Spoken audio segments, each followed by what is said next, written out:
When Karen showed up at my door with a $5,000 fine for illegal hunting, I couldn't help but laugh.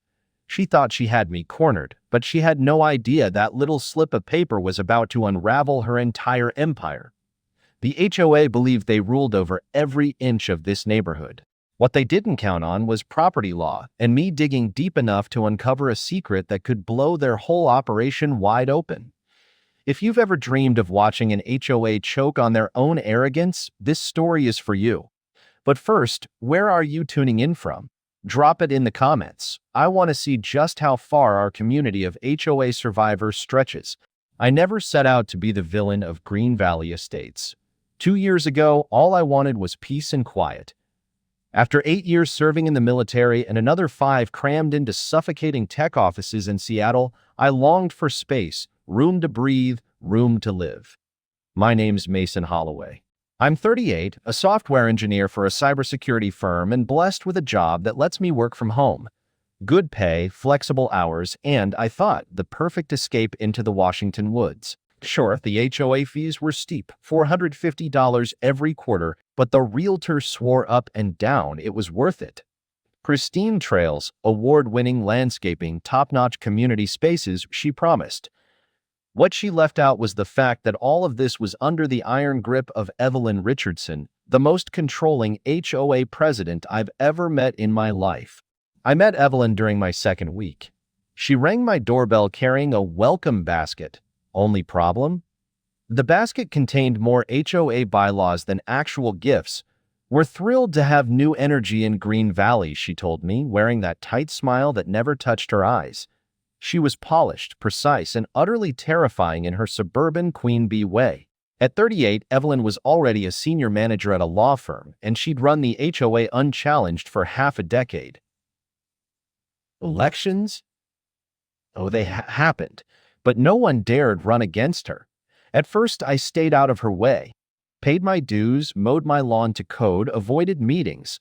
Sarah Johnson, my neighbor 2 doors down and one of the rare genuinely kind souls here, warned me, don't let Evelyn get to you. She thinks her way is the only way. Sarah, an elementary school teacher, had learned to live under the radar. I might have done the same, if not for my hobby. See, I grew up in Montana, where hunting was a way of life. My grandfather taught me how to track, how to respect the land, how to provide. For me, hunting isn't sport, it's focus, it's connection, it's peace. So when I stumbled across about 80 acres of forest bordering our community, I thought I'd found heaven. Clearings, a stream, perfect for deer season. I checked the county records. Turns out the land belonged to Frank Williams, an 83-year-old living in Florida. I tracked him down, sent an email asking permission. To my surprise, he replied within a day. Son, I've owned that land for 50 years, he wrote. Haven't set foot on it in a decade. If you want to hunt there, go ahead. Just respect it and send me a picture if you land something. What I didn't know was that Evelyn and her inner circle had quietly claimed Frank's land as their own. They carved trails, put up benches, and even sold it to new residents as exclusive nature access. They had absolutely no right to be there, but that little detail didn't slow them down. Fast forward to November. I set out at dawn, found my spot, and by mid-morning I had cleanly taken down a buck. As I knelt beside it, Evelyn and her entourage came strutting down one of their trails.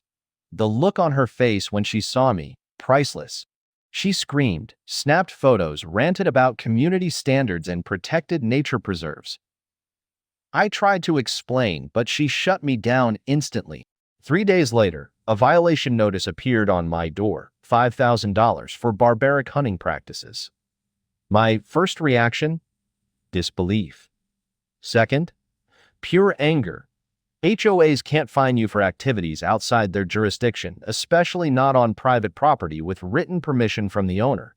Sarah confirmed my suspicion. Evelyn's been telling parents you're some kind of dangerous gun nut. She's using those woods as a selling point for Green Valley, calls them private trails. I don't think she's ever checked the deed. That was the moment I knew I couldn't just let this slide. The next HOA meeting, I walked in with paperwork in hand, hunting license, Frank's email, maps showing property lines. Evelyn tried to stage a public shaming, but I laid out the facts. Richard Cooper, the treasurer, even admitted I had a point, but Evelyn doubled down, claiming decades of community use made the land theirs. Marcus, her lapdog VP, chimed in with fear-mongering about guns near children. Residents parroted her words like gospel. Officer Mike Davis, who lived in the neighborhood, eventually weighed in. He confirmed I'd broken no laws. But Evelyn didn't care. "This isn't about legality," she insisted. "It's about our community's standards." The fine stood. Leaving that meeting, I grabbed a brochure from the info table. My jaw dropped. The entire 80 acres were labeled as Green Valley Trails, mapped out as if it belonged to them. No mention of Frank. That night, I called Frank. He was furious. "They've been trespassing all this time. I never gave them permission. Taxes keep going up, and I've been thinking of selling anyway." That's when the idea hit me. "What if I bought the land?" I asked. Once named his price, $800,000. Painful, but negotiable. After a week of back and forth, we landed on $750,000. Practically my life savings plus inheritance, but it was more than real estate, it was leverage. Meanwhile, Evelyn escalated. More bogus fines, garbage can violations, parking notices, notes on my car calling me animal killer. Sarah whispered that Evelyn was secretly plotting a nature park and even schmoozing a city councilman. Her husband Trevor was already drawing up designs under his firm's name. They weren't just trespassing. They were preparing to steal Frank's land outright, rename it the Evelyn Richardson Nature Park, and cement her legacy. The arrogance was staggering. By the time Evelyn and Marcus showed up at my door with final warnings, I was ready. 30 days, Mason," she said sweetly. "Pay the fine or face legal action." I smiled.